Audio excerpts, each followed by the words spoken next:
Pronto aí. Então, pessoal, uma boa tarde. Vamos dar continuidade à aula de Relato Integrado e Sustentabilidade. E como previsto, né, então nós temos novamente aqui na casa o amigo André Balesteiro, coordenador institucional... Desenvolvimento institucional. De desenvolvimento institucional da Fundação Amazonas Sustentável. Então, eu passo a palavra para ele. Tá? Fique à vontade. Boa tarde, gente. Boa tarde. Bom, esse cara, coordenador de desenvolvimento institucional, na verdade, ele agrega, vamos dizer, uma representação institucional da organização em eventos e também uma parte fundamental da organização, que é desenvolvimento de parcerias e captação de recursos. Apesar da sede da Fundação Amazonas Sustentável ficar em Manaus, eu fico baseado aqui em São Paulo justamente para fazer esse trabalho de articulação, porque por mais que você tenha o polo industrial de Manaus lá e muitas empresas lá, os escritórios que decidem acabam ficando aqui. Então essa articulação que a gente faz de uma parceria que pode durar entre 6 meses e até 2 anos, enfim, idas e vindas e negociações, é uma negociação, né? No final das contas acaba acontecendo sempre aqui. Eu vou começar mostrando um filme para vocês, porque a gente faz muita coisa. Acho que esse filme também dá uma ideia um pouco de paisagem, de projetos e da característica do nosso público-alvo, dos beneficiários da Fundação.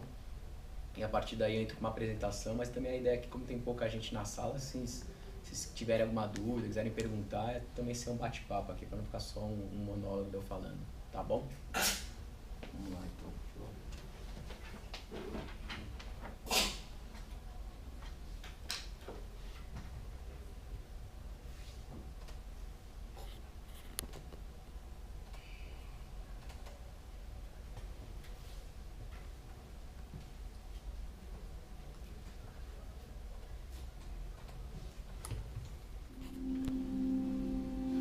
As pessoas também olhavam a gente como um grande matador assim, da floresta, mas na verdade só sobrevivia, né? Trabalhava com estação de madeira e legal na mata. Então todo dia eu ia para o mato com o destino de derrubar a árvore. E fiz isso durante 30 anos da minha vida. Faz. Fundação Amazonas Sustentável. Essa palavra sustentável que entrou na minha cabeça que antes eu não sabia. Para mim, sustentabilidade era, sei lá, no meu tempo, tirar madeira, eu estava sendo sustentabilidade para mim. Mas aí, na chegada da Fundação, não. A Fundação fez com que as coisas acontecessem. Trouxe vários projetos, saúde, educação, e trouxe o conhecimento para dentro da comunidade. E passei a ter a oportunidade de fazer outra atividade e não ser tirar madeira. Aproveitar a floresta de outra forma.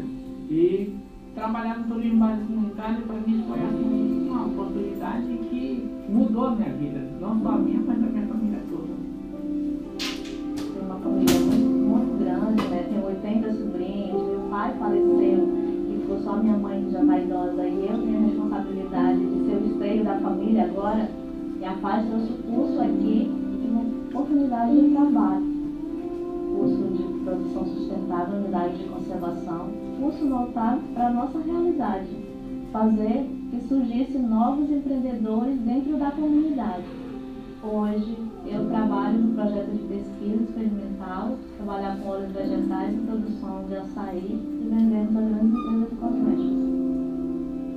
A chegada da FAS, né, realmente mudou a comunidade, mudou um modo de valorizar o local, porque eu posso produzir, vender, mas viver em cooperação com a natureza. Tipo, eu vou tirar tanto, mas eu tenho que deixar tanto para gerações futuras.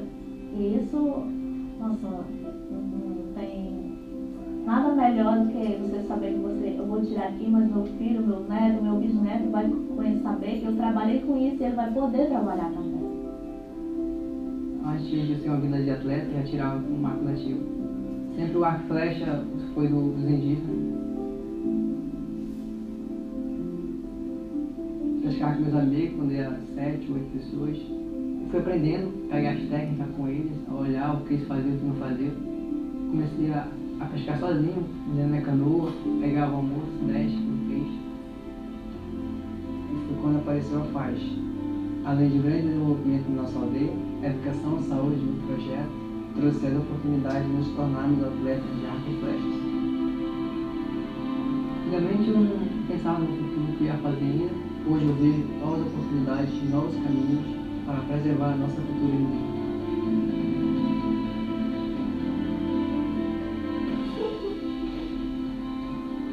Viver sustentabilidade é um desafio para todo mundo.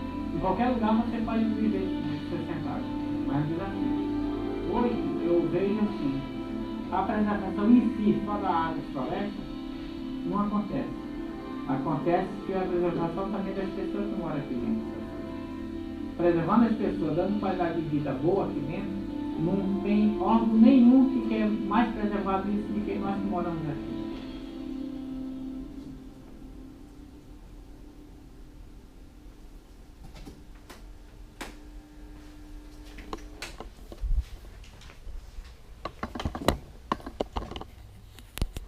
Alguém aqui já foi para a Amazônia? Pra onde você foi? Eu peguei o barco, eu desci de Manaus até Belém. Eu fiz tudo. Legal. Quanto tempo foi isso? Fiquei, eu acho que uma semana no Manaus, mais 6 dias passando paradas. Bacana.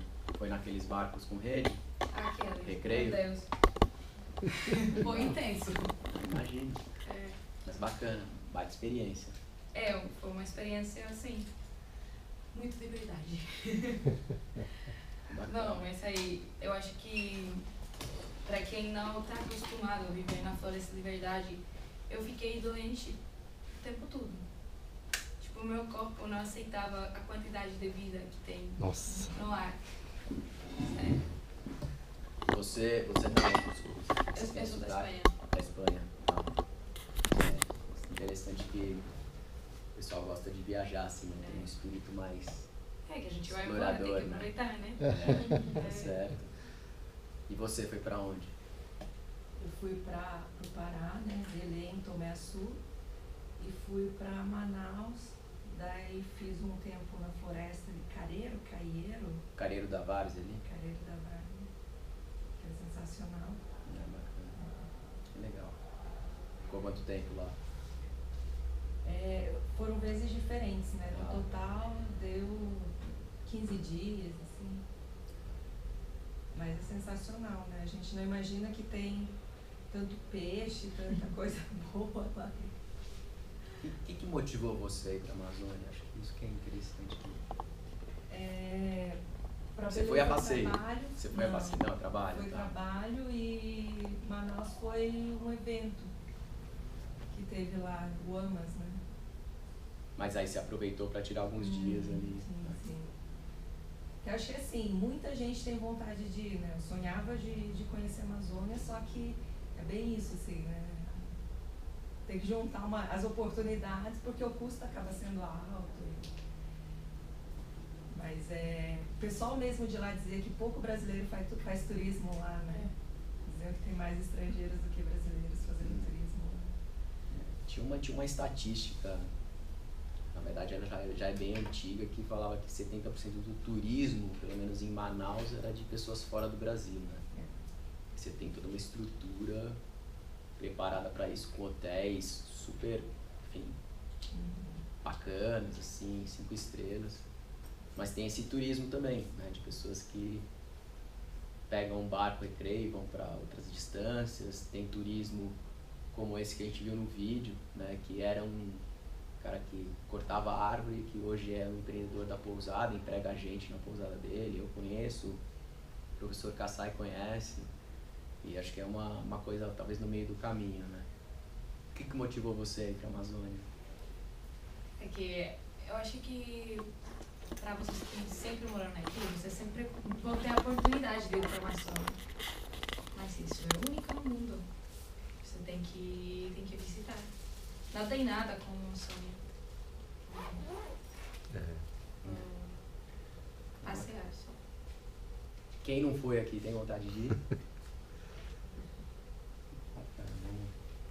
Bom, entrar um pouquinho até, acho que essa coisa da Amazônia é única no mundo, né? Acho que é interessante a gente dar uma olhada no mapa, assim, que a gente tem de definição um pouco geográfica, né? Então você tem aqui o que é chamada Bacia Amazônica. Opa, desculpa. Que na verdade são os rios que correm para dentro da Amazônia, né? Então você tem essa divisão territorial e aqui na verdade você tem lugares que não são floresta amazônica, mas são considerados a bacia amazônica. Então, por exemplo, o rio Amazonas, ele nasce aqui em Arequipa, no Peru. Eu tive a oportunidade de estar lá. É uma região deserto no meio dos Andes, mas ele é considerado bacia amazônica porque o rio vem justamente para cá. E foi a partir dessa descoberta aqui em Arequipa que o Amazonas se tornou o maior rio do mundo, né? Que foi até um fotógrafo da National Geographic chamado Laurie McIntyre. Depois se vocês quiserem pesquisar, tem um monumento lá, uma cruz dele ali e tal. Um lugar lindo, sai da rocha uma água congelante e aí obviamente você tem zilhões de nascentes, mas aquela é a mais remota. E aí a gente tem o que é a floresta amazônica mesmo, que é, né, o bioma, né? Tá um pouquinho, tá quase sobreposto aqui, mas tem uma região aqui que não é, e aqui onde não é bacia é floresta. E ao todo são 9 países, né? E o Brasil é 60% da floresta amazônica. Então, a gente fala, né, da responsabilidade que o Brasil tem com relação a esse território. E aí, indo um pouquinho para frente, entrando mais no nível nacional, né, a Amazônia é também 60%, aí mais 64% do território brasileiro, se a gente considerar a Amazônia legal, né? Então, que entra um pouco aqui no Tocantins e Maranhão, que é uma divisão mais política do que geográfica, biológica, vamos dizer assim. E aí você tem aqui, então, né, você consegue colocar 14 países da Europa dentro e ainda sobra mais metade, praticamente, né? Então é muito grande, né? Um território assim gigantesco. A título de comparação, o estado de São Paulo não é nem 10%, né, da Amazônia. Então nós estamos falando de outras dimensões, outras distâncias, outro território. Aqui é um pouco, né, o pessoal costuma falar que a Amazônia é o pulmão do mundo, mas acho que o serviço ambiental que talvez seja mais valorizado é que a Amazônia é a grande bomba d'água do mundo. Então a gente tem aqui um esquema onde a gente vê, né, a umidade vindo do oceano por uma diferença de pressão e depois a floresta bombeia ainda mais isso, e por ter os Andes do lado, né, entre aspas, esses rios voadores, como são chamados, batem nos Andes e acabam indo para o centro-sul de São Paulo. Então, eu costumo dizer para as pessoas, mesmo que você nunca queira ir para a Amazônia, que você acha que lá tem mosquito, que é território inóspito, é importante a Amazônia estar em pé, porque ela presta esse serviço ambiental, na verdade não só para o Brasil, mas para o mundo, mas no nosso caso, no Brasil, a gente está falando aí basicamente de agricultura e abastecimento de água nas grandes cidades, né? A gente viu aí em 2015, teve uma seca super severa, né, em São Paulo, e na verdade grandes hipóteses de que foi um problema nesse sistema de pressão e, enfim, vinda de umidade da região norte, que acabou até chovendo no meio do caminho, né? A gente teve uma enchente super forte no Acre e em Rondônia naquela época, e São Paulo a gente não precisa nem comentar, né?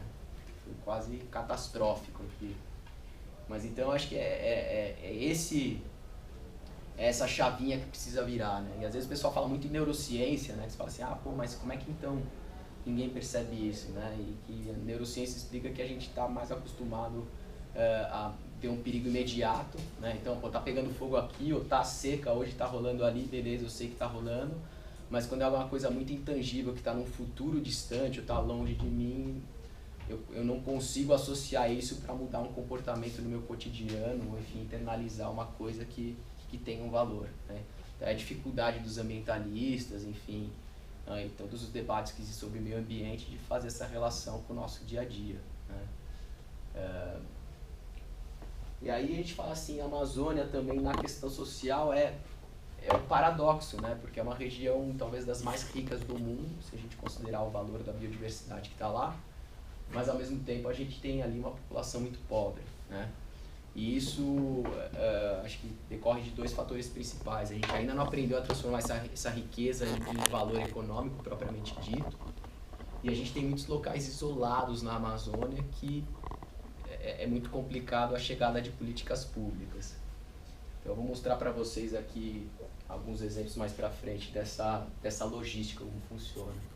Se a gente falar do estado do Amazonas, que é a nossa área de atuação, tá? A gente é uma instituição que atua no estado do Amazonas exclusivamente, mas é um estado gigantesco. Então, né, Manaus, onde vocês foram, está aqui, né? Mas você tem lugares, por exemplo, aqui, que é o município de Erunepé, que em linha reta são mais de 1000 quilômetros. Então, às vezes, a gente atua nessa região, por exemplo, e a gente manda coisas de balsa para cá, demora 15 a 20 dias para chegar. Exatamente. Eu queria perguntar isso aí. Como que a pessoa chega até aqueles... aí no meio do mato?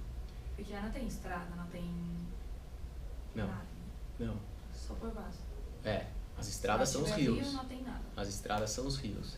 Então, vamos pegar esse exemplo aqui que eu dei. Você tem várias formas de chegar aqui. A primeira é você pegar um barco regional e sair de Manaus e vai chegar aqui talvez uns 20 dias depois, na sede do município, né? A segunda é você pegar um avião, sair de Manaus e ir para a sede do município. Vai demorar talvez 3 horas, 4 horas, dependendo se ele faz escala. E aí você tem a unidade de conservação que é além do município, seria o interior do interior, né? A nossa equipe, quando vem para cá, ela faz ou esse caminho ou um caminho diferente. Ela pega um avião, vai para Brasília, de Brasília para Rio Branco, no Acre, de Rio Branco, no Acre, para Cruzeiro do Sul, pega um carro e vem até aqui o rio, e aí entra com a lancha. E aí você, sei lá, mais 10 horas para chegar na comunidade. Então, assim, é bem complexo, né? Mas, ao mesmo tempo, você tem ali a população, precisa ser assistida de alguma forma, e você tem essa biodiversidade que está conservada. Então, esse isolamento também, de uma certa forma, contribuiu para manter a floresta de pé.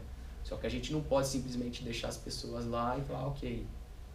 Porque também, é aquela história, o valor econômico hoje em dia, a economia hoje em dia ainda favorece para a floresta derrubada. Então, se a gente não criar ali uma economia que valorize a floresta em pé, tá chegando o desenvolvimento, de repente, amanhã pode ser construir uma estrada ali, as pessoas vão entrando e aquilo vai ser desmatado. Entendeu? Então, toda a nossa hipótese é justamente essa, você empoderar as pessoas, criar uma economia ali que dependa da floresta, e a partir disso se prosperar ao longo do mesmo que você tenha chegada de um desenvolvimento, né? Então é isso que a gente está querendo fazer, essa semente que a gente está querendo plantar. O Amazonas é um estado que não tem estradas, basicamente você tem estradas, mas muito poucas. Você tem uma estrada que sai daqui e a que vai até Venezuela, né? É a BR-174. Mais outra aqui que vai para Rio Preto da Eva, mais ou menos até aqui, e outra que vem para Manacapuru. Se você considerar o tamanho do estado, é quase nada mesmo, né?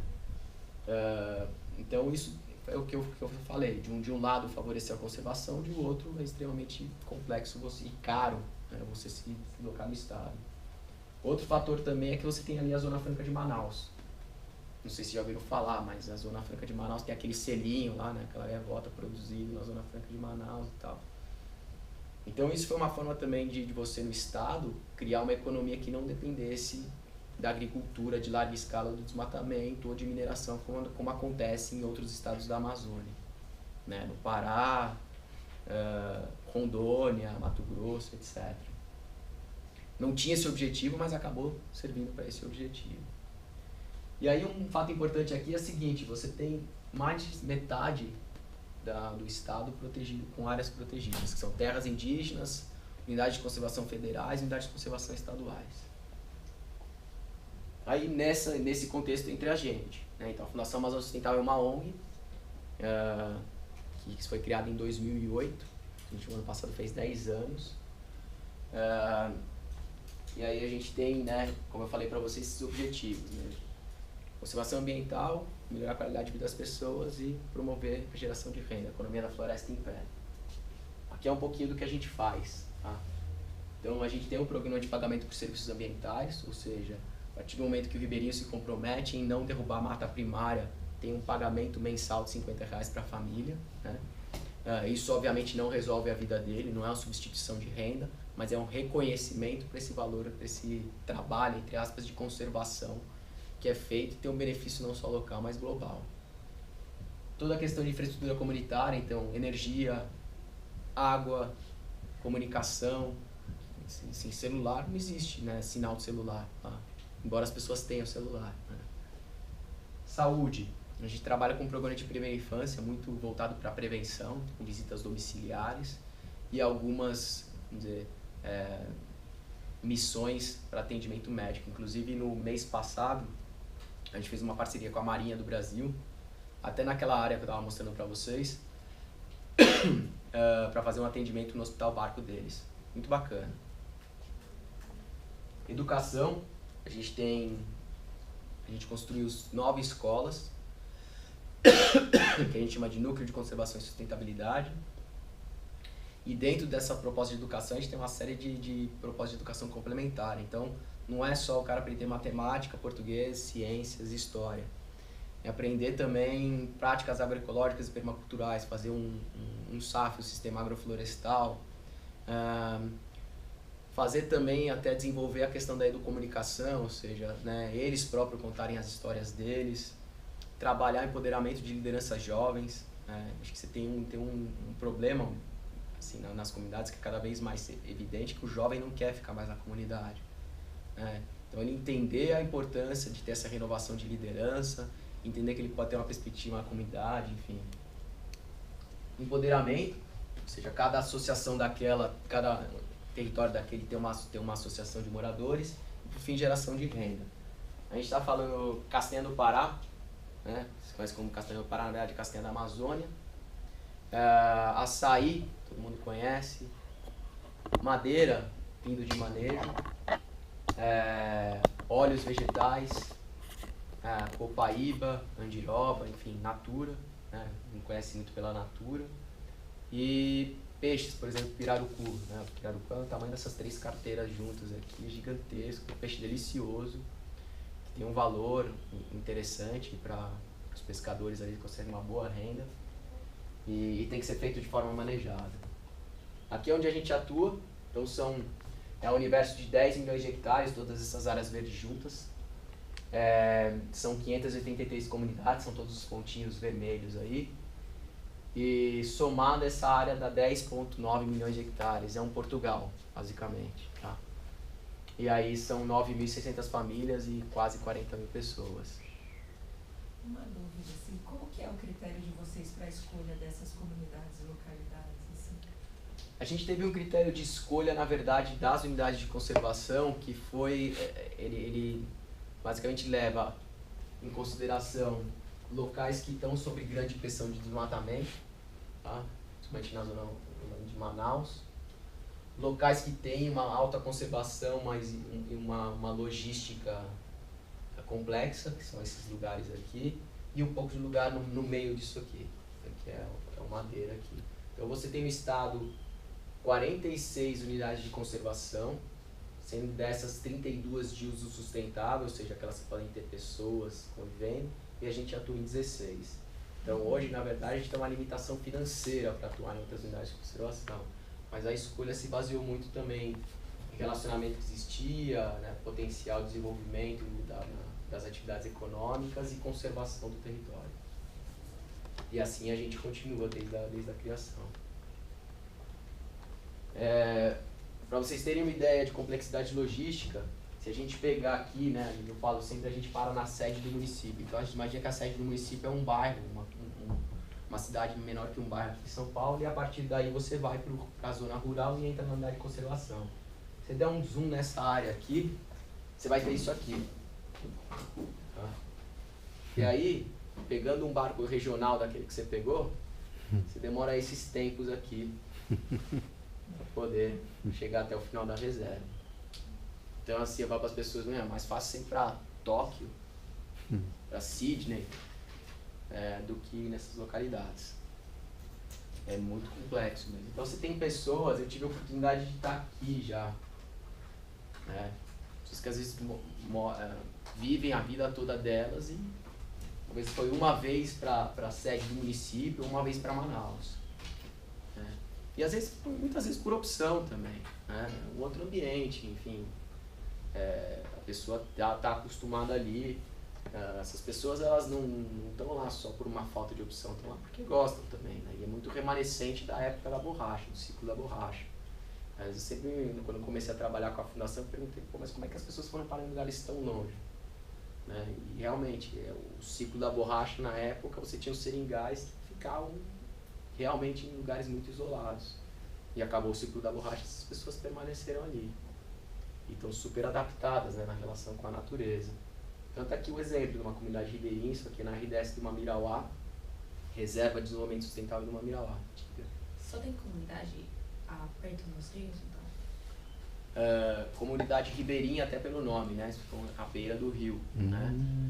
Você tem, por exemplo, já no caso dos indígenas, aldeias indígenas, eles ficam mais dentro da floresta. Tá? Mas só chega até eles de pé, andando? Sim. Ou de helicóptero. Que às vezes, ou de avião, enfim, você tem muito aí a gente trabalha pouco com indígena, a gente tem uma população indígena, mas é uma população indígena que tem um estilo de vida, conserva a cultura deles, mas tem um estilo de vida mais próximo do ribeirinho do que o indígena tradicional que a gente, né, o estereótipo de indígena que a gente está acostumado a ver. Mas eles moram na beira do rio justamente por essa maior facilidade de acesso, né? Mas o quintal deles é a floresta, né? Tem muitas vezes o roçado lá para plantar mandioca e tal, tá 1 quilômetro para trás, 2 quilômetros para trás. Então, o pessoal trabalha duro, por isso que acorda cedo, chega 10, 11 horas, dá aquela parada, porque no calor o sol é muito forte, né? Então, ele já tem um estilo de vida muito adaptado à dinâmica da floresta, né? Você tem secas e cheias, você tem aí diferenças às vezes de 15 a 20 metros de distância entre a seca e a cheia. Diferença, é muito maluco. É outro ambiente. E outra característica da Amazônia é isso, né? Você tem uma densidade populacional muito baixa. Então eu costumo fazer essa comparação aqui para mostrar para as pessoas. Esse município, que é o que estava na outra slide, chama Carauari. Tá? Aqui está o município inteiro e aqui está o recorte da unidade de conservação. Segundo o IBGE, ele tem uma população de 1 habitante por quilômetro quadrado. A gente trabalha nessa área de proteção com 1.546 pessoas. Se a gente for fazer uma regra de 3 e comparar com São Paulo, que tem essa densidade demográfica aí absurdamente maior, é como se eu trabalhasse com 11 milhões de pessoas.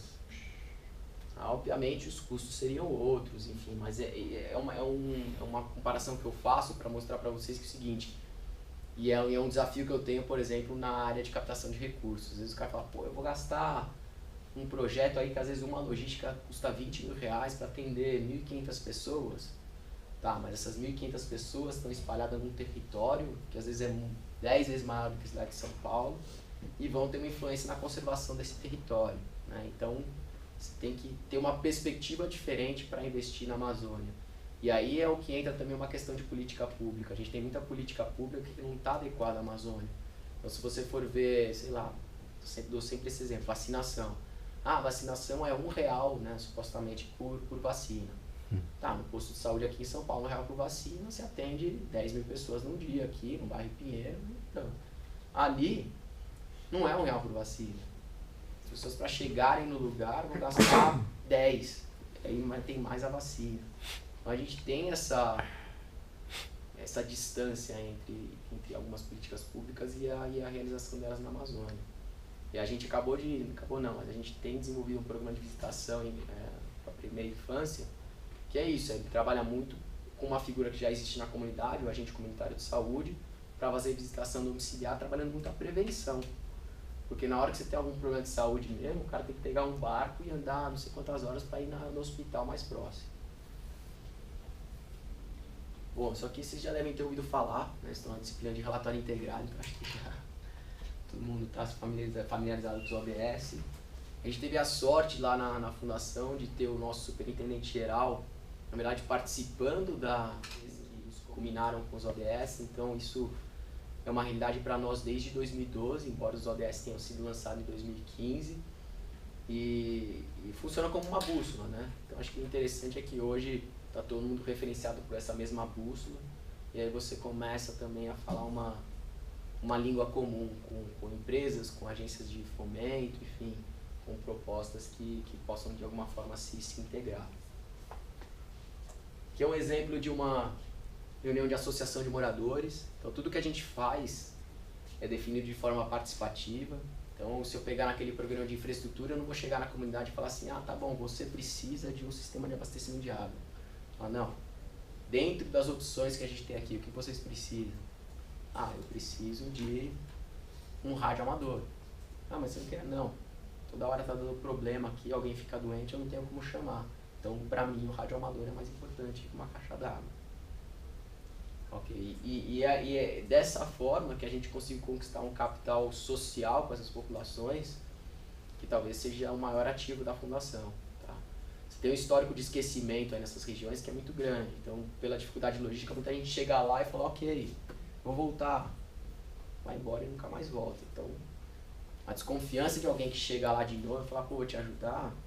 Você voltar e não voltar e não voltar e não voltar de novo, você não consegue isso. Eu acho que é algo bem exclusivo, assim, bem único da fundação. A gente fala de geração de renda, falando para vocês, isso aqui é o pirarucu, peixinho aí, pesa entre 70 e 80 quilos, o cara tem que ser forte aí para carregar isso nas costas. Tanto é que numa das vertentes de geração de renda, a gente na verdade pega aqueles tratorzinhos e dá para eles, que aí o cara pode carregar 5 ou 6 peixes e não estraga as costas. Isso no final das contas é aumento de produtividade também, né? Um tratorzinho que nem esse aqui. Aí pode ser castanha, pode ser peixe, enfim, coisas que são pesadas, né? Artesanato. O artesanato tem uma coisa bem interessante também, que está muito relacionado ao empoderamento feminino, né? Você tem homens trabalhando com artesanato, mas tem bastante mulher, e aí você começa a ter a mulher sendo a figura que mais principal na geração de renda do orçamento familiar. E já vi exemplos de homens hoje que ajudam as mulheres na questão do artesanato. E isso numa cultura, né, na Amazônia, que às vezes acaba sendo um pouco machista, é bastante interessante de você ver essa mudança. Cacau.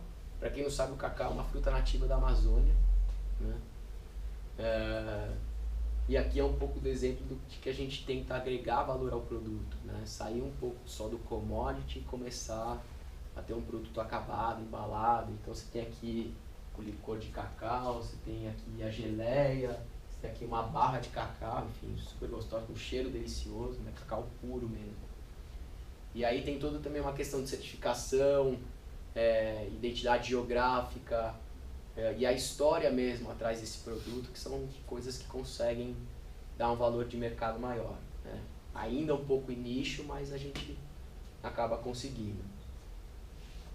O famoso açaí, né? Acho que dispensa comentário, já dominou o mundo, mas tem muito potencial ainda para ser explorado. Para vocês terem uma ideia, de 95% da produção nacional está no Pará, então o Amazonas tem assim, um espaço enorme para crescer.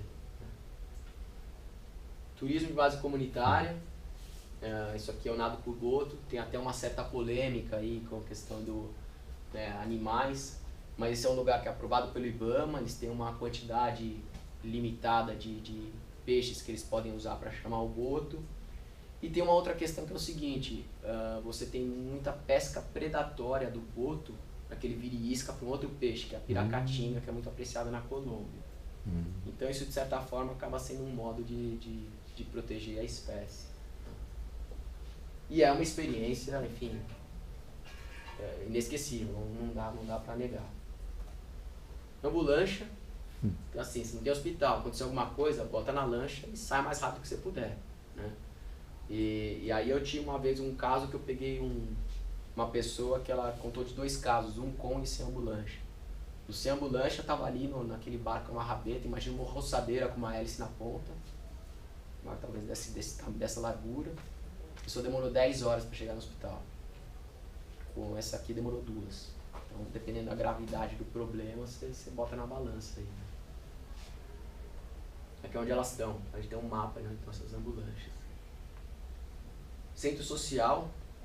E é muito interessante, pode parecer até, né, uma coisa que soa desnecessária, né, mas a construção de um espaço desse na comunidade, ele tem um valor de agregação assim, social extremamente importante. As pessoas usam para festa, mas principalmente usam para se comunicar mesmo, para falar dos problemas, para ter uma organização social, uma representação como comunidade. E isso é bastante importante. Assim, ter esse centro físico contribui bastante para isso, por mais que a gente ache que possa ser um detalhe. Né? Escola, e em detalhe, uma escola com banheiro, né, que é importante. Tem muitos lugares que não tem banheiro ainda, e isso é complicado porque gera muita doença de transmissão pela água. Rádio, eu estava falando para vocês, esquece o celular, mas a gente consegue fazer comunicação de rádio amador. Né? Então, por ter uma emergência, ou precisa comunicar com alguém, ou até mesmo para comercialização de produtos, tá aí é uma opção ainda na Amazônia. E aqui é um pouco, né, um mapa de onde estão esses rádios dentro do nosso universo de atuação. Educação, então eu estava falando para vocês, né, a gente tem 9 escolas como essa que a gente construiu na comunidade. Então você imagina que aqui está a comunidade e aqui está essa escola que tem, além das salas de aula, um alojamento de alunos, uma casa do professor, uma base de pesquisa, e nessa daqui ainda tem um laboratório digital. Qual a importância dessas duas estruturas aqui? Alojamento para alunos, não é o caso dessa escola, mas tem escolas onde eles estudam em período de alternância. Então o lugar fica tão longe que eles não conseguem ir e voltar todo dia. Então é 15 dias na escola, 15 dias na casa. Caso do professor, a gente tem muitos casos na Amazônia onde o professor ou fica improvisado na casa de alguém ou dorme na sala de aula. E aí isso é igual a evasão do professor ou dias letivos assim, vergonhoso. Você tem escola de dias letivos que precisava ter 200 dias letivos. Você tem escola que tem 90, metade. É bem complicado. Bem complicado. E aí, que tipo de aluno que a gente está formando, né, com essa educação? Então, a casa do professor ela é um estímulo, né, bastante interessante. E aí, onde estão essas outras estruturas, tá? Um detalhe aqui também é que tem essa base de pesquisa. Tá? E aproveitando que vocês são alunos do professor Kassai, que é conselheiro da Fundação, se alguém tiver algum projeto de pesquisa um dia e queira, de fato, se hospedar lá para tocar esse projeto, isso é possível dentro, obviamente, de uma aprovação na pesquisa, junto a uma área da Fundação. A gente já teve pesquisas de vários lugares, até da própria USP, e mais pesquisadores também de fora do país. Inglaterra, Noruega, Suécia, Universidade de Notre Dame mais recentemente, enfim. Então também promover esse intercâmbio, né, de experiências. Aqui é um exemplo um pouquinho do que a gente faz, né, de algumas parcerias. Na época que a Abril ainda era uma editora mais consolidada, e a gente fez uma compensação de carbono com eles. Só que é uma compensação de carbono através de um mecanismo que se chama RED, Redução de Emissões por Desmatamento e Degradação. E na verdade é um investimento social para você gerar conservação. Então eles entraram com esse título, aqui na Abril, como temos o aquecimento global com a educação e informação. E mostrava um pouquinho, né, onde eles estavam investindo recurso e um pouco do contexto local. E aqui outro exemplo de parceria que a gente fez com a Honda, que é uma empresa lá do Polo de Manaus. Ele pegou e falou, pô, você tem ali, acho que um dos maiores mercados consumidores de motor de barco. Por que você não pega então o técnico da Honda e vai ensinar esses caras a serem mecânicos de motor de barco? E aí a gente deu um curso de 2 semanas e foi muito bacana. Porque não só o cara pode salvar a própria vida, né? Salvar a própria pele se tem algum problema, mas também poder fazer isso com uma questão de geração de renda. O que acaba acontecendo na Amazônia é que eles são muito autodidatas, né, nas coisas. Só que esse autodidatismo às vezes pode gerar uma condição de trabalho arriscada. Então, aqui no motor, menos, mas se você pensar em eletricidade, a gente vê situações onde você tem um gerador e o negócio de gasolina em cima, praticamente uma bomba relógio. O cara vai consertar aquilo descalço na chuva, sabe? Então assim, a gente fez uma parceria com uma empresa de energia e a presidente da empresa foi lá com o cabelo em pé. Falou, não, peraí, vamos dar 2 passos atrás e repensar isso, que senão eu vou dar uma instrução para um cara aqui, ele vai sofrer um acidente e a empresa vai ser responsabilizada. Então eu acho que o que a gente precisa na Amazônia, na verdade, é juntar essa sabedoria, né, tanto tradicional quanto desse autodidatismo, com conhecimento técnico que possa elevar eles a outro patamar de qualidade de vida e geração de renda. Aqui um outro exemplo aqui que a gente fez com a Natura, isso aqui é uma unidade de beneficiamento de óleos. Eu trouxe aqui tá pegando aqui, isso aqui é uma semente de seringueira, né, da borracha, mas você tem semente, por exemplo, do murumuru ou da copaíba, que é a mais conhecida, né, que são sementes que precisam ser trituradas para gerar o óleo, né? A gente às vezes acha que a copaíba ela sai da árvore, mas você tem a andiroba, né, que é uma semente meio quadrada, você tritura ela e aí dali sai o óleo, né? Não vem já pronto. E aí você tem uma série de boas práticas que precisam ser vamos dizer, feitas para você ter um óleo com uma acidez baixa, ter um óleo limpo, bem manuseado, para que esteja no padrão ou da Natura ou das empresas que vão comprar isso. Então, de novo, a gente está falando de levar, né, o patamar técnico para você dar um valor econômico melhor para aquilo. Aí a gente tem uma área de pesquisa, na verdade, que chama Soluções Inovadoras, que é uma área de pesquisa, e seria o nosso P&D, né? E uma coisa que a gente fez que é bastante interessante foi o Google Street View. A gente fez 2 edições, muito legal. A gente fez lá em 2010, uma edição que ainda era o triciclo, né? Em vez do carro tem um triciclo que passeava nas comunidades, os próprios comunitários, enfim, pedalaram essa bicicleta para fazer imagem. Se vocês quiserem acessar hoje em dia, vão acessar lá, vão ver as comunidades onde já faz trabalho.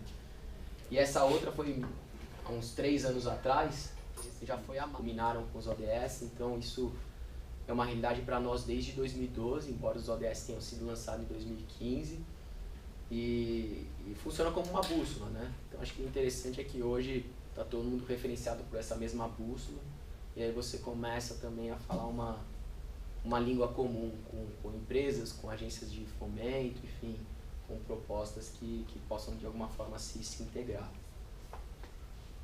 Aqui é um exemplo de uma reunião de associação de moradores. Então tudo que a gente faz é definido de forma participativa. Então se eu pegar naquele programa de infraestrutura, eu não vou chegar na comunidade e falar assim, tá bom, você precisa de um sistema de abastecimento de água. Não, dentro das opções que a gente tem aqui, o que vocês precisam? Eu preciso de um rádio amador. Mas você não quer? Não. Toda hora está dando problema aqui, alguém fica doente, eu não tenho como chamar. Então, para mim, o rádio amador é mais importante que uma caixa d'água. Ok? E é dessa forma que a gente consegue conquistar um capital social com essas populações, que talvez seja o maior ativo da fundação. Tá? Você tem um histórico de esquecimento aí nessas regiões que é muito grande. Então, pela dificuldade logística, muita gente chega lá e fala, ok, vou voltar. Vai embora e nunca mais volta. Então, a desconfiança de alguém que chega lá de novo e fala, vou te ajudar, você voltar e não voltar e não voltar e não voltar de novo, você não consegue isso. Então, acho que é algo bem exclusivo, assim, bem único da fundação. A gente fala de geração de renda, falando para vocês, isso aqui é o pirarucu, peixinho aí, pesa entre 70 e 80 quilos, o cara tem que ser forte aí para carregar isso nas costas. Tanto é que numa das vertentes de geração de renda, a gente na verdade pega aqueles tratorzinhos e dá para eles, que aí o cara pode carregar 5 ou 6 peixes e não estraga as costas. Isso no final das contas é aumento de produtividade também, né? Tratorzinho que nem esse aqui. Aí pode ser castanha, pode ser peixe, enfim, coisas que são pesadas, né? Artesanato. O artesanato tem uma coisa bem interessante também, que está muito relacionado ao empoderamento feminino, né? Você tem homens trabalhando com artesanato, mas tem bastante mulher, e aí você começa a ter a mulher sendo a figura que mais principal na geração de renda do orçamento familiar. E já vi exemplos de homens hoje que ajudam as mulheres na questão do artesanato.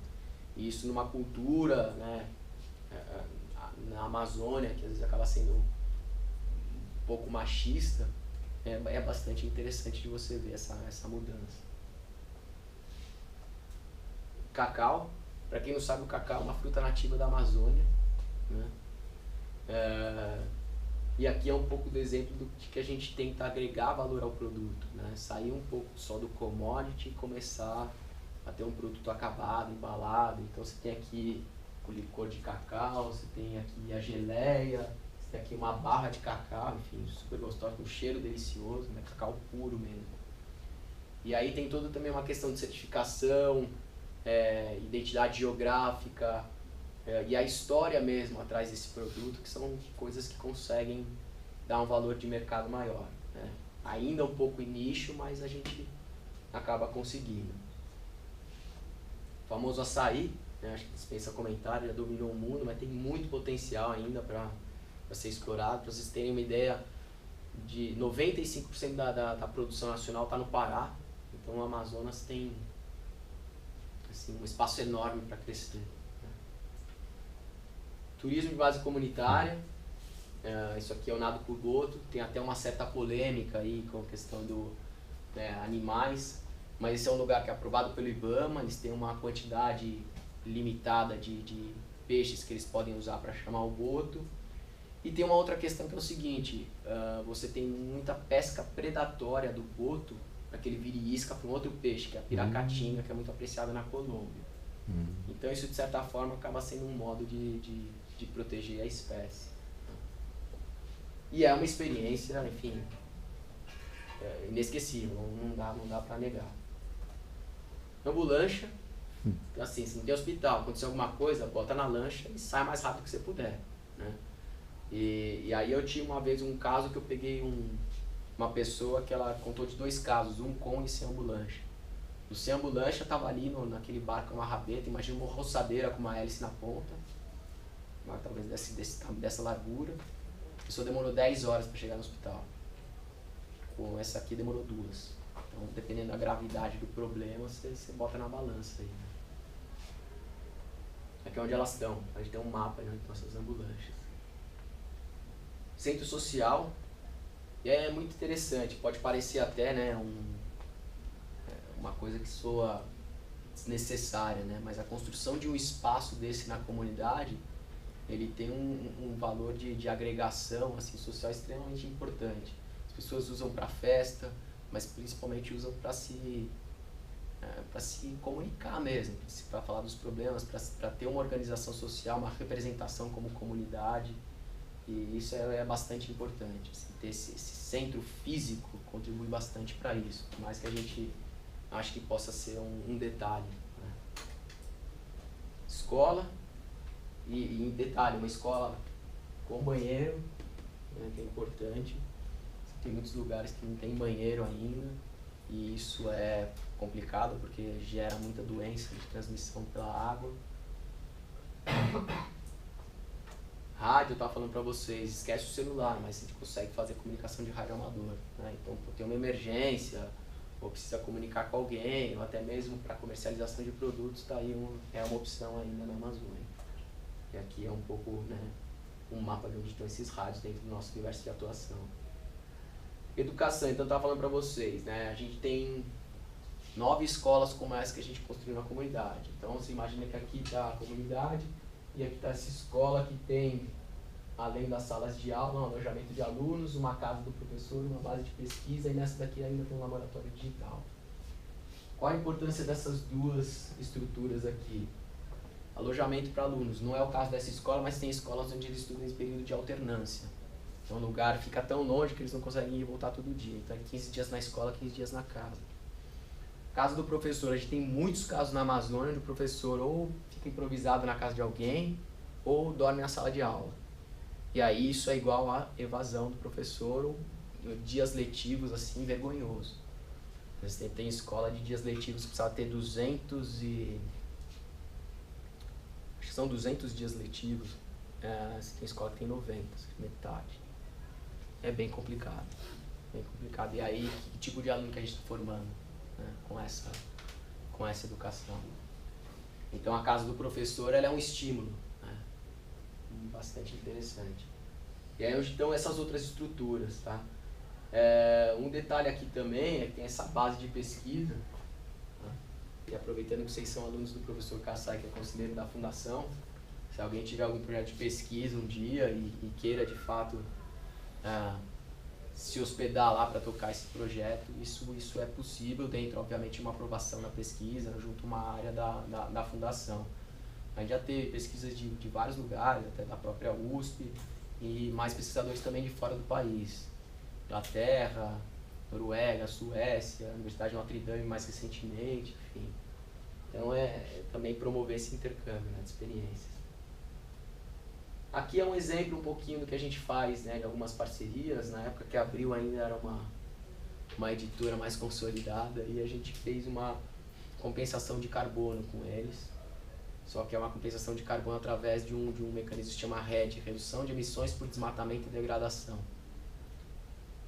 E na verdade é um investimento social para você gerar conservação. Então eles entraram com esse título, aqui na Abril combatemos o aquecimento global com a educação e informação. E mostrava um pouquinho, né, onde eles estavam investindo recurso e um pouco do contexto local. E aqui outro exemplo de parceria que a gente fez com a Honda, que é uma empresa lá do Polo de Manaus. Ele pegou e falou, pô, você tem ali, acho que um dos maiores mercados consumidores de motor de barco. Por que você não pega então o técnico da Honda e vai ensinar esses caras a serem mecânicos de motor de barco? E aí a gente deu um curso de 2 semanas e foi muito bacana. Porque não só o cara pode salvar a própria vida, né? Salvar a própria pele se tem algum problema, mas também poder fazer isso com uma questão de geração de renda. O que acaba acontecendo na Amazônia é que eles são muito autodidatas, né, nas coisas. Só que esse autodidatismo às vezes pode gerar uma condição de trabalho arriscada. Então, aqui no motor, menos, mas se você pensar em eletricidade, a gente vê situações onde você tem um gerador e o negócio de gasolina em cima, é praticamente uma bomba relógio. O cara vai consertar aquilo descalço na chuva, sabe? Então assim, a gente fez uma parceria com uma empresa de energia e a presidente da empresa foi lá com o cabelo em pé, falou, não, peraí, vamos dar 2 passos atrás e repensar isso, que senão eu vou dar uma instrução para um cara aqui, ele vai sofrer um acidente e a empresa vai ser responsabilizada. Então eu acho que o que a gente precisa na Amazônia, na verdade, é juntar essa sabedoria, né, tanto tradicional quanto esse autodidatismo, com conhecimento técnico que possa elevar eles a outro patamar de qualidade de vida e geração de renda. Aqui um outro exemplo aqui que a gente fez com a Natura. Isso aqui é uma unidade de beneficiamento de óleos.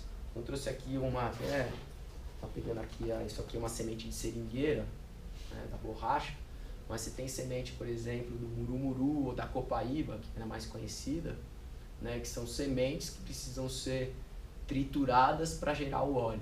Né? A gente às vezes acha que a copaíba ela sai da árvore, mas você tem a andiroba, né, que é uma semente meio quadrada, você tritura ela e aí dali sai o óleo. Né? Não vem já pronto. E aí você tem uma série de boas práticas que precisam ser vamos dizer, feitas para você ter um óleo com uma acidez baixa, ter um óleo limpo, bem manuseado, para que esteja no padrão ou da Natura ou das empresas que vão comprar isso. Então, de novo, a gente está falando de levar, né, o patamar técnico para você dar um valor econômico melhor para aquilo. Aí a gente tem uma área de pesquisa, na verdade, que chama Soluções Inovadoras, que é uma área de pesquisa, e seria o nosso P&D, né? E uma coisa que a gente fez que é bastante interessante foi o Google Street View. A gente fez 2 edições, muito legal. A gente fez lá em 2010, uma edição que ainda era o triciclo, né? Em vez do carro tem um triciclo que passeava nas comunidades, os próprios comunitários, enfim, pedalaram essa bicicleta para fazer imagem. Se vocês quiserem acessar hoje em dia, vão acessar lá, vão ver as comunidades onde eu faço trabalho. E essa outra foi há uns 3 anos atrás, e já foi legal porque aí o cara que fez, que é um cara que trabalha com a gente, o Gabriel, pôde entrar mesmo na floresta, fez uma tirolesa, subiu uma árvore, enfim, isso tudo está lá também registrado. Outra coisa que a gente fez foi uma parceria, o Bradesco é um dos nossos mantenedores, e aí você pega, né, de novo, né, o único que a empresa faz, o negócio da empresa com uma necessidade que existe lá. Você tem uma exclusão bancária muito forte, né, no Brasil, apesar, né, que acompanha um pouco a questão de renda. E na Amazônia, por essa falta de comunicação, ela é ainda mais acentuada. As pessoas ainda guardam dinheiro embaixo do colchão, em terra, a gente vira de tudo. Assim, a gente fez uma pesquisa e foi até interessante as respostas que vinham. Então você pega uma anteninha via satélite, põe nesse Bradesco Expresso, né, que é praticamente uma franquia de um banco na maquininha, e você tem 2 coisas interessantes. A primeira é que as pessoas passam a ter uma inclusão bancária e começam a aprender sobre poupança. E a segunda é que você tem um desenvolvimento local muito bacana, porque o dinheiro passa a circular na comunidade. Então você imagina as pessoas que às vezes recebem benefício, aposentadoria, Bolsa Família, o próprio recurso da FAS, tem que ir para a sede do município e tirar o dinheiro. Ela acaba gastando lá mesmo. Se ela recebe esse dinheiro na comunidade, ela gasta na comunidade. Então o valor para o desenvolvimento local é muito interessante, né? Por isso que a gente fala assim, inclusão bancária, ela tem sim uma relação com combater a pobreza e gerar um desenvolvimento local. Mas as pessoas, elas conseguem, porque eu não entendi como que elas sacam dinheiro aí, do tipo, porque não tem... Você tem esse Expresso, ele está sempre associado a um estabelecimento comercial. Então é o dinheiro que vai circular ali na própria comunidade, né? Ele tem que se retroalimentar, vamos dizer assim. Tá? Mas é óbvio que esse cara precisa ter uma relação com o banco, enfim. É uma pessoa um empreendedor que pode suportar isso. Né? Mas é o acesso à internet, enfim, que dá essa possibilidade. Né? Aí tá aqui, né? A maquininha, enfim, tirando. A coisa que a gente faz é ter uma incubadora de negócios. Então, assim, a gente apoia a geração de renda naquelas 500 comunidades que a gente trabalha. Mas aí você pensa 4 ou 5 desse universo e realmente tem um potencial para desenvolver uma empresinha, né, no meio da floresta. E aquela pousada que eu mostrei para vocês no vídeo é uma delas. Né? A outra é a usina de beneficiamento de óleos, que já vende até para a própria Natura. Então a gente faz todo um processo de incubação, não sei se vocês estão familiarizados com essa trilha de uma startup, né? Que dá uma capacitação em gestão, acompanha esse negócio, ajuda no acesso ao mercado, eventualmente faz o desenvolvimento de marca, de produto. Então e é importante isso, porque também assim, para você mostrar que você consegue construir um ciclo completo e ao mesmo tempo para você criar uma referência para os outros jovens que estão na comunidade. Fala, pô, eu posso ser isso também. Essa criação da referência é muito importante para você evitar aquela coisa do êxito. Né? Então, assim, eu tenho a oportunidade de fazer alguma coisa ficando na minha comunidade. Então, daqui, né? Eu estava falando para vocês, formação de capital humano, pesquisa, mapeamento e incubação. E aqui são as localidades de onde eles estão e os negócios. Né? Então, farinha, turismo, cacau e açaí. E óleos. E aqui é um pouco o detalhamento, né, de como isso acontece. Então você entra numa parte mais de investimento em infraestrutura e aos poucos você vai entrando mais numa capacitação técnica. Né? Capacitação técnica e crédito, vamos dizer, são os pontos finais dessa curva. E aí você fala, bom, tá bom, e como é que você monitora tudo isso? Né? Na verdade a gente, então tem 2 objetivos, a questão de conservar a floresta e melhorar a qualidade de vida das pessoas. No que tange a conservação da floresta, desde o início do programa a gente começa já orientando os próprios ribeirinhos a não desmatar e a também não gerar fogo quando na prática de agricultura deles. Porque é o seguinte, você tem ali uma prática muito tradicional do plantio da mandioca. Tá? Não come praticamente nada sem mandioca, é peixe com mandioca, salada com mandioca, arroz e feijão com mandioca, a farinha da mandioca, melhor dizendo. E esse roçado, que é uma área às vezes de 1 hectare, quando ele vai trocar de cultura, ele bota fogo. E o fogo não é uma coisa essencialmente ruim. Né? Em alguns lugares é até necessário para você, enfim, poder limpar o terreno.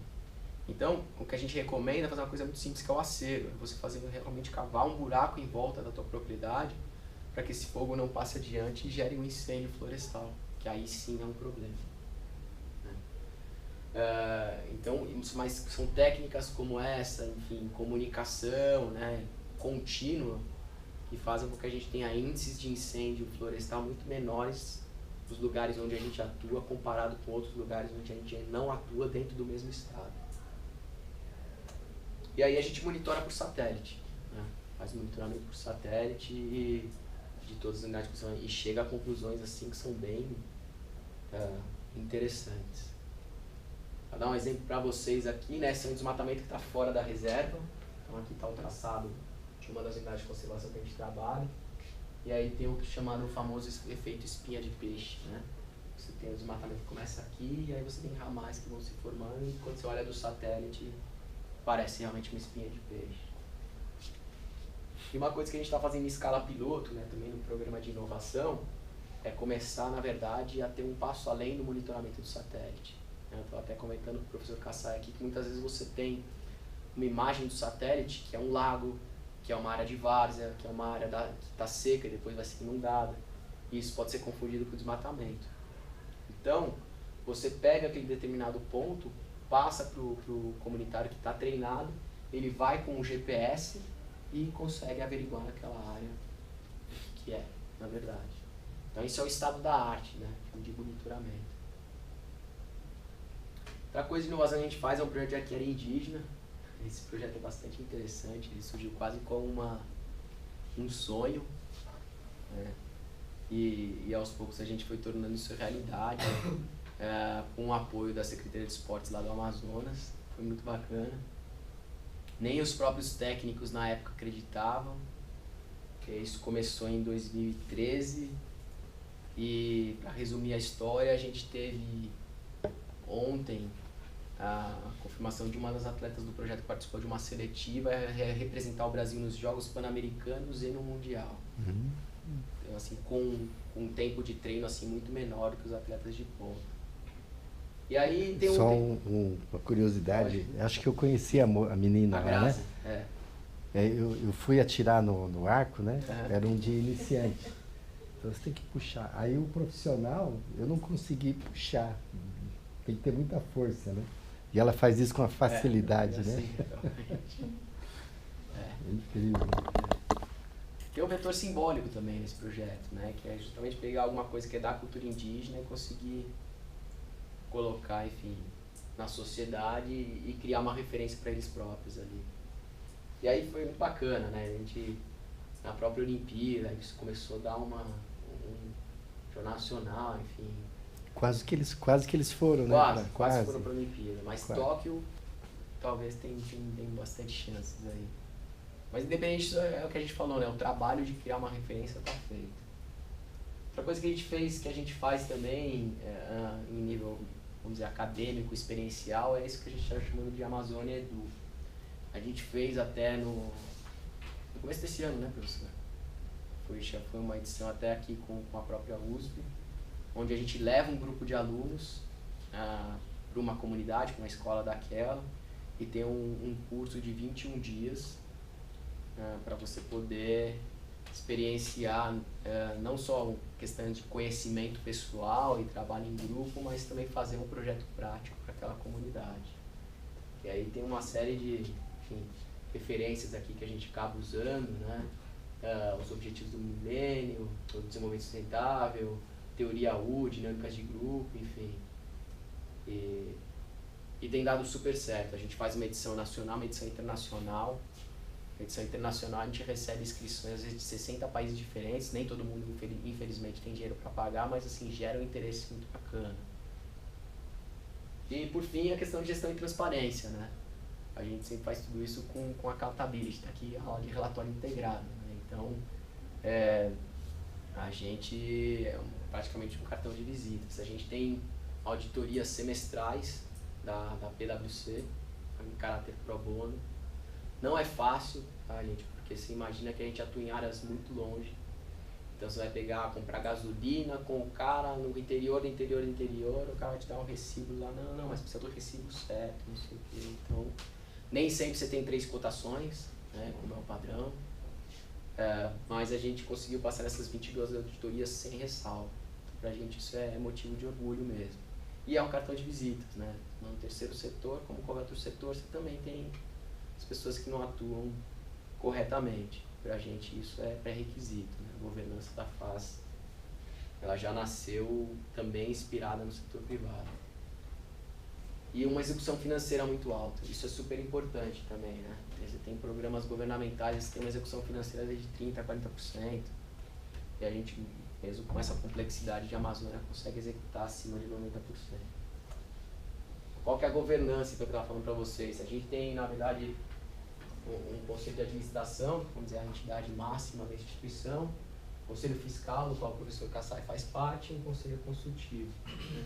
Então, essas instâncias analisam todas as prestações de conta, e por ter um ente público, que é o governo do estado do Amazonas, na nossa instituição, a gente presta contas para o Ministério Público do Estado. E todas as demonstrações financeiras estão abertas na internet, no nosso site. Aí tem todo um sistema também aqui, né, de coleta de indicadores, que é bastante desafiador, né?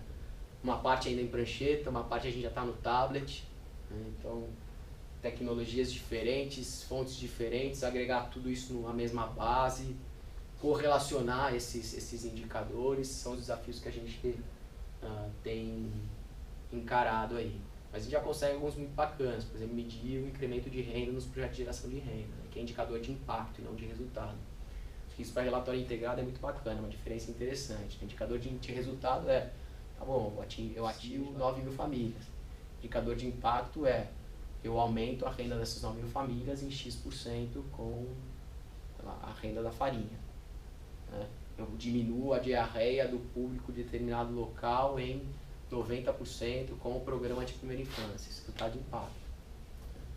E cada vez mais financiadores estão pedindo resultado de impacto. Qual a transformação que você causa na vida das pessoas.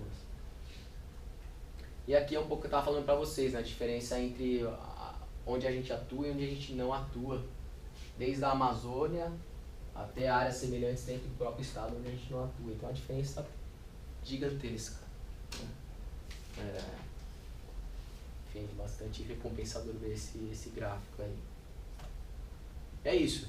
Enfim, para criar 9 mil famílias. O indicador de impacto é, eu aumento a renda dessas 9 mil famílias em X% com a renda da farinha. Né? Eu diminuo a diarreia do público de determinado local em 90% com o programa de primeira infância. Isso está de impacto. E cada vez mais financiadores estão pedindo resultado de impacto. Qual a transformação que você causa na vida das pessoas.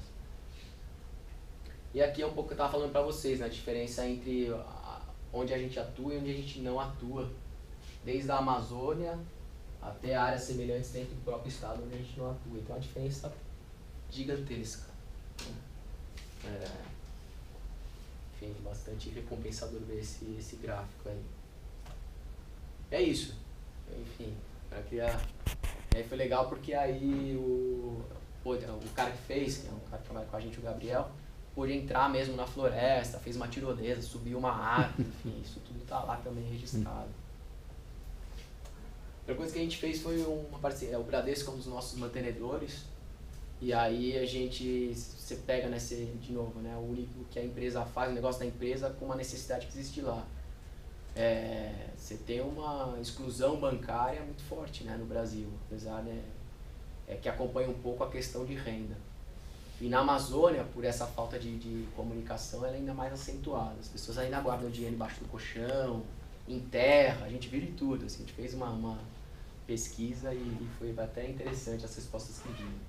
Então você pega uma anteninha via satélite, põe um desse Bradesco Expresso, né, que é praticamente uma franquia de um banco na maquininha, e você tem duas coisas interessantes. A primeira é que as pessoas passam a ter uma inclusão bancária e começam a aprender sobre poupança. E a segunda é que você tem um desenvolvimento local muito bacana, porque o dinheiro passa a circular na comunidade. Então você imagina as pessoas que às vezes recebem benefício, aposentadoria, Bolsa Família, o próprio recurso da FAS, tem que ir para a sede do município e tirar o dinheiro. Ela acaba gastando lá mesmo. Se ela recebe esse dinheiro na comunidade, ela gasta na comunidade.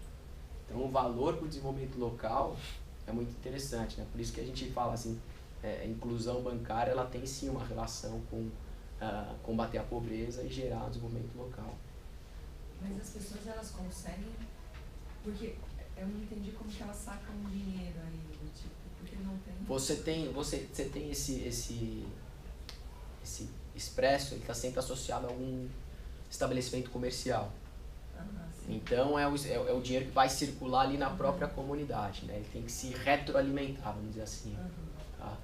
Mas é óbvio que esse cara precisa ter uma relação com o banco, enfim. É uma pessoa um empreendedor que pode suportar isso. Né? Mas é o acesso à internet, enfim, que dá essa possibilidade. Né? Aí tá aqui, né, a maquininha, enfim, tirando. Outra coisa que a gente faz é ter uma incubadora de negócios. Então, assim, a gente apoia a geração de renda naquelas 500 comunidades que a gente trabalha.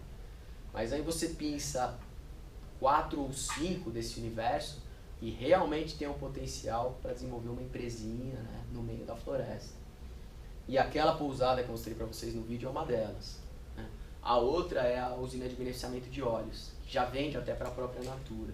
Então a gente faz todo um processo de incubação, não sei se vocês estão familiarizados com essa trilha de uma startup, né?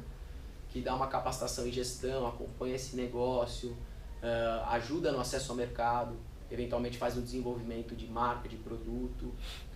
Então e é importante isso, porque também assim, para você mostrar que você consegue construir um ciclo completo e ao mesmo tempo para você criar uma referência para os outros jovens que estão na comunidade. Fala, pô, eu posso ser isso também. Essa criação da referência é muito importante para você evitar aquela coisa do êxito. Né? Então assim, eu tenho a oportunidade de fazer alguma coisa ficando na minha comunidade. Então tá aqui, né? Eu estava falando para vocês, formação de capital humano, pesquisa, mapeamento e incubação. E aqui são as localidades de onde eles estão e os negócios. Né? Então farinha, turismo, cacau e açaí. E óleos. E aqui é um pouco o detalhamento, né, de como isso acontece. Então você entra numa parte mais de investimento em infraestrutura e aos poucos você vai entrando mais numa capacitação técnica. Né? Capacitação técnica e crédito, vamos dizer, são os pontos finais dessa curva. E aí você fala, bom, tá bom, e como é que você monitora tudo isso? Né? Na verdade a gente, então tem dois objetivos, a questão de conservar a floresta e melhorar a qualidade de vida das pessoas. No que tange a conservação da floresta, desde o início do programa a gente começa já orientando os próprios ribeirinhos a não desmatar e a também não gerar fogo quando na prática de agricultura deles. Porque é o seguinte, você tem ali uma prática muito tradicional do plantio da mandioca. Tá? Não comem praticamente nada sem mandioca, é peixe com mandioca, salada com mandioca, arroz e feijão com mandioca, farinha da mandioca, melhor dizendo. E esse roçado, que é uma área às vezes de 1 hectare, quando ele vai trocar de cultura, ele bota fogo. E o fogo não é uma coisa essencialmente ruim. Né? Em alguns lugares é até necessário para você, enfim, poder limpar o terreno. Então, o que a gente recomenda é fazer uma coisa muito simples, que é o acero. É você fazer realmente cavar um buraco em volta da tua propriedade para que esse fogo não passe adiante e gere um incêndio florestal, que aí sim é um problema. Então, mas são técnicas como essa, enfim, comunicação, né, contínua, que fazem com que a gente tenha índices de incêndio florestal muito menores nos lugares onde a gente atua comparado com outros lugares onde a gente não atua dentro do mesmo estado. E aí a gente monitora por satélite, né? Faz monitoramento por satélite e de todas as unidades de função e chega a conclusões assim que são bem interessantes. Vou dar um exemplo para vocês aqui, né? Esse é um desmatamento que está fora da reserva. Então aqui está o traçado de uma das unidades de conservação que a gente trabalha. E aí tem o que chamado o famoso efeito espinha de peixe, né? Você tem o desmatamento que começa aqui e aí você tem ramais que vão se formando e quando você olha do satélite parece realmente uma espinha de peixe. E uma coisa que a gente está fazendo em escala piloto, né, também no programa de inovação, é começar, na verdade, a ter um passo além do monitoramento do satélite. Eu estou até comentando com o professor Kassai aqui que muitas vezes você tem uma imagem do satélite que é um lago, que é uma área de várzea, que é uma área que está seca e depois vai ser inundada. E isso pode ser confundido com desmatamento. Então, você pega aquele determinado ponto, passa para o comunitário que está treinado, ele vai com o GPS e consegue averiguar naquela área o que é, na verdade. Então, isso é o estado da arte, né, de monitoramento. Outra coisa de inovação que a gente faz é um projeto de área indígena. Esse projeto é bastante interessante, ele surgiu quase como um sonho, né? E aos poucos a gente foi tornando isso realidade, com o apoio da Secretaria de Esportes lá do Amazonas, foi muito bacana. Nem os próprios técnicos na época acreditavam. Isso começou em 2013 e, para resumir a história, a gente teve ontem a confirmação de uma das atletas do projeto que participou de uma seletiva representar o Brasil nos Jogos Pan-Americanos e no Mundial. Então, assim, com um tempo de treino assim, muito menor do que os atletas de ponta. E aí tem só uma curiosidade, acho que eu conheci a menina lá, né? Eu fui atirar no arco, né? Era um de iniciante. Então você tem que puxar. Aí o profissional, eu não consegui puxar. Tem que ter muita força, né? E ela faz isso com uma facilidade, né? Assim, É incrível. Tem um vetor simbólico também nesse projeto, né? Que é justamente pegar alguma coisa que é da cultura indígena e conseguir colocar, enfim, na sociedade e criar uma referência para eles próprios ali. E aí foi muito bacana, né? A gente, na própria Olimpíada, isso começou a dar um jornal nacional, enfim. Quase que eles foram, né? Quase foram para a Olimpíada. Mas quase. Tóquio talvez tem bastante chances aí. Mas independente disso, é o que a gente falou, né? O trabalho de criar uma referência está feito. Outra coisa que a gente faz também em nível, vamos dizer, acadêmico, experiencial, é isso que a gente está chamando de Amazônia Edu. A gente fez até no começo desse ano, né, professor? Foi uma edição até aqui com a própria USP, onde a gente leva um grupo de alunos para uma comunidade, para uma escola daquela, e tem um curso de 21 dias para você poder experienciar não só questão de conhecimento pessoal e trabalho em grupo, mas também fazer um projeto prático para aquela comunidade. E aí tem uma série de referências aqui que a gente acaba usando, né? Os objetivos do milênio, o desenvolvimento sustentável, teoria U, dinâmicas de grupo, enfim. E tem dado super certo. A gente faz uma edição nacional, uma edição internacional.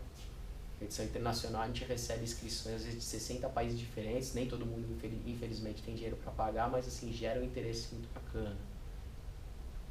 E por fim a questão de gestão e transparência, né? A gente sempre faz tudo isso com accountability, tá aqui a aula de relatório integrado, né? Então a gente é praticamente um cartão de visitas. A gente tem auditorias semestrais da PwC, em caráter pro bono.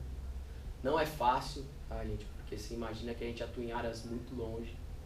Então você vai comprar gasolina com o cara no interior, o cara vai te dar um recibo lá, não, mas precisa do recibo certo, não sei o quê. Então, nem sempre você tem 3 cotações, né, como é o padrão. Mas a gente conseguiu passar nessas 22 auditorias sem ressalva. Então, pra gente isso é motivo de orgulho mesmo.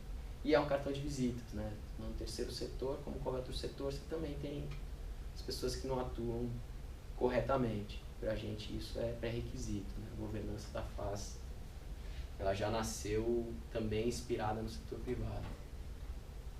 E uma execução financeira muito alta, isso é super importante também, né? Você tem programas governamentais que tem uma execução financeira de 30% a 40%, e a gente, mesmo com essa complexidade de Amazônia, consegue executar acima de 90%. Qual que é a governança que eu estava falando para vocês? A gente tem, na verdade, um conselho de administração, vamos dizer, a entidade máxima da instituição, conselho fiscal, do qual o professor Kassai faz parte, e um conselho consultivo. Então, essas instâncias analisam todas as prestações de conta, e por ter um ente público, que é o governo do estado do Amazonas, na nossa instituição, a gente presta contas para o Ministério Público do Estado. E todas as demonstrações financeiras estão abertas na internet, no nosso site. Aí tem todo um sistema também aqui, né, de coleta de indicadores, que é bastante desafiador, né? Uma parte ainda em prancheta, uma parte a gente já está no tablet, né? Então tecnologias diferentes, fontes diferentes, agregar tudo isso numa mesma base, correlacionar esses indicadores, são os desafios que a gente tem encarado aí. Mas a gente já consegue alguns muito bacanas, por exemplo, medir o incremento de renda nos projetos de geração de renda, né? Que é indicador de impacto e não de resultado. Isso para relatório integrado é muito bacana, uma diferença interessante. O indicador de resultado tá bom, eu atingo lá,